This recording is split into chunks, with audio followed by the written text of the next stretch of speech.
It takes a very special kind of person to become an exterminator. I was reminded of this again as I stared into the blackness of the basement tunnel, dusty cobwebs hanging down from the ceiling. The darkness was so thick I could taste it. Or maybe that was the asbestos. Usually the mental hospital's maintenance personnel took care of the pest control for the old hospital on their own. It was strange for them to call in outside help. The problem must have been beyond their abilities, I thought to myself. They've been coming from down that way. The big ones are almost the size of dogs. I've never seen anything like it. The overweight, middle-aged security guard was probably just exaggerating, I thought. Probably, anyways.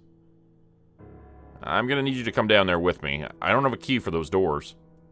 Nah, I'm not going in there. Not with all those rats running around. You don't have a choice. I need to get inside. You're the security guard. You want me to tell your boss you're refusing to do your job? Dude, I get paid $8 an hour, he said, pulling a key off the big ring he had attached to his belt. Here's the Grand Master.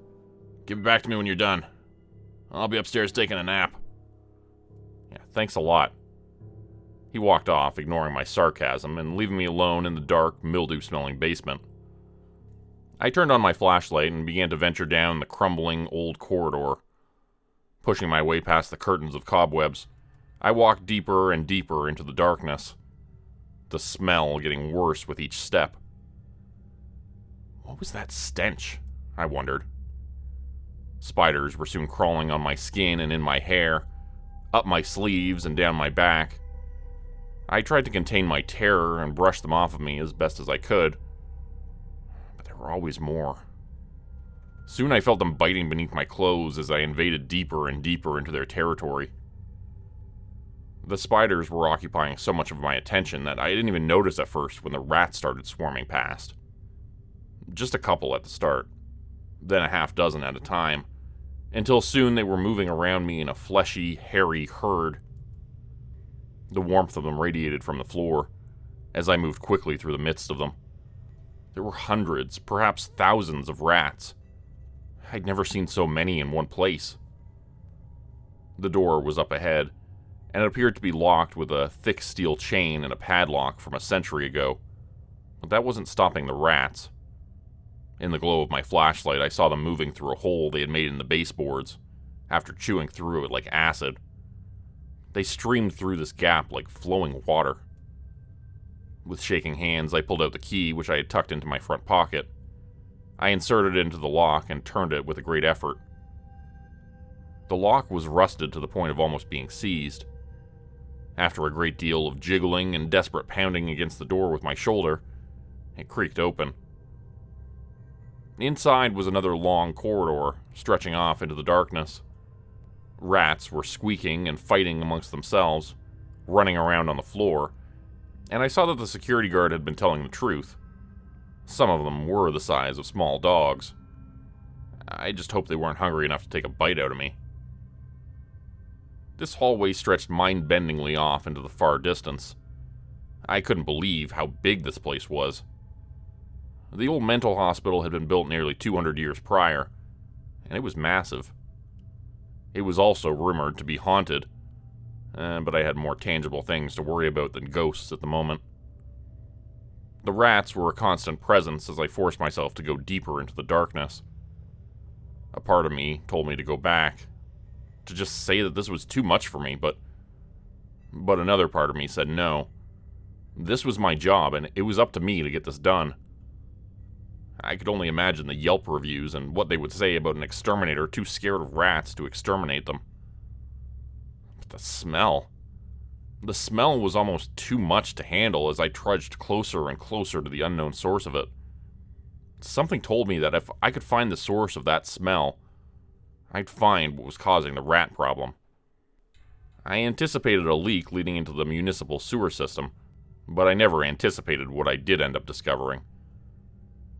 There was a small gap in the left side of the tunnel up ahead, I noticed, and the rats were pouring out of the space and into the large corridor where I was standing. I tried to push against the side of the gap and found it slid open further. It was a secret doorway. The sliding door was covered in textured paint, which made it match the walls around it exactly. I pushed it open and stepped inside. Rats were nearly up to my knees at this point, many of them climbing on top of one another. I used my flashlight to scrape them off of me as some tried to crawl up my legs, one almost getting to my neck. I tried to stop myself from panicking, but I could feel my heart pounding and was beginning to wonder what the hell I'd been thinking going down there alone.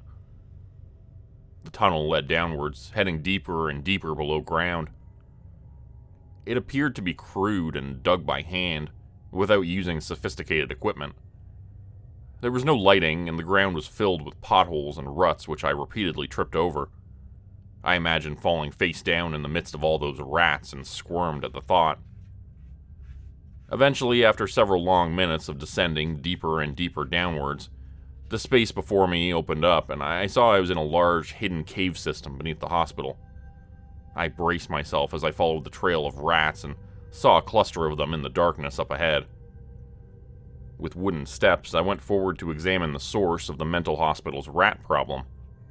I couldn't help but wonder if the management of the hospital knew about this underground cave system beneath the place, or if it was a secret even to them.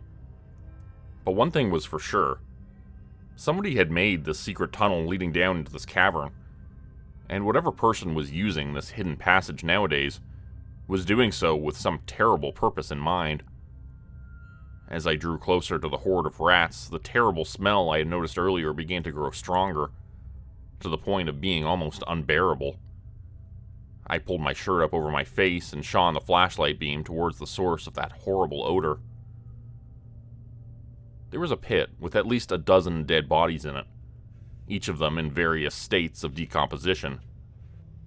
The rats were crawling over the faces of men and women, eating their skin and pulling off scraps of flesh from their necks, ears, lips, and eyes. The eyeballs were already missing from most of the bodies, as if those were the choicest pieces, and the rats had decided to eat them first. With growing concern, I saw a few of them were wearing serviceman uniforms. Plumbers, electricians, carpenters, and more than one exterminator. I spun around just as the familiar security guard was sneaking up behind me with a hammer. He swung it hard at my face, but he wasn't anticipating my quick response. Dodging out of the way, I saw his eyes were full of rage, focused intently on me. He looked savage and angry as he took another swing at me with his hammer, and then another, and another, each time just barely missing as I ducked out of the way. He grazed me once on the shoulder, though, nearly crippling me despite the fleeting impact.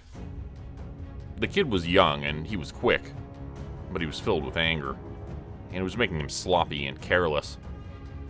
Each time he missed, I could see his outrage growing, his face getting redder, his eyes more and more manic.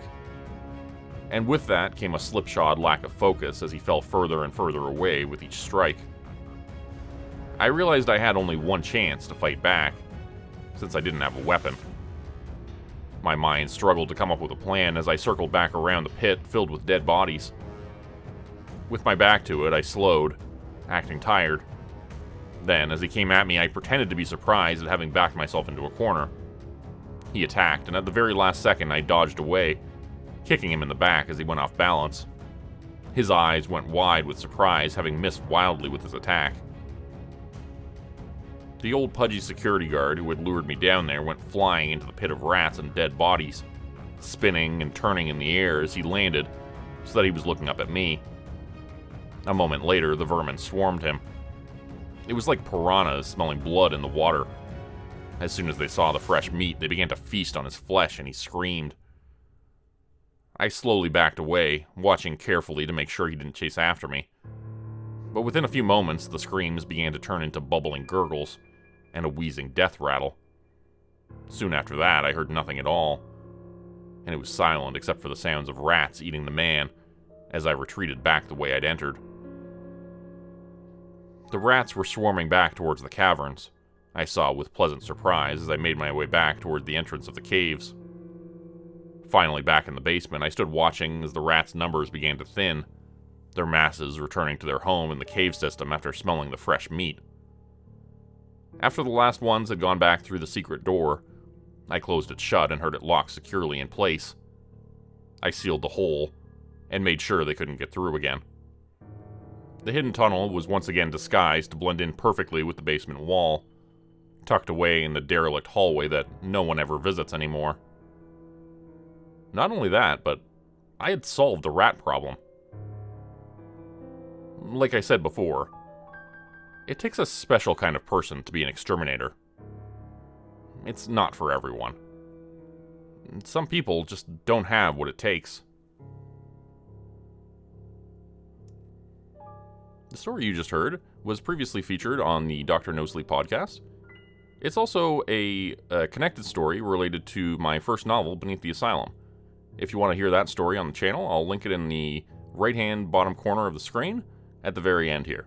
So please check that out if you want to learn more and hear more about this particular universe. Thanks everybody for listening.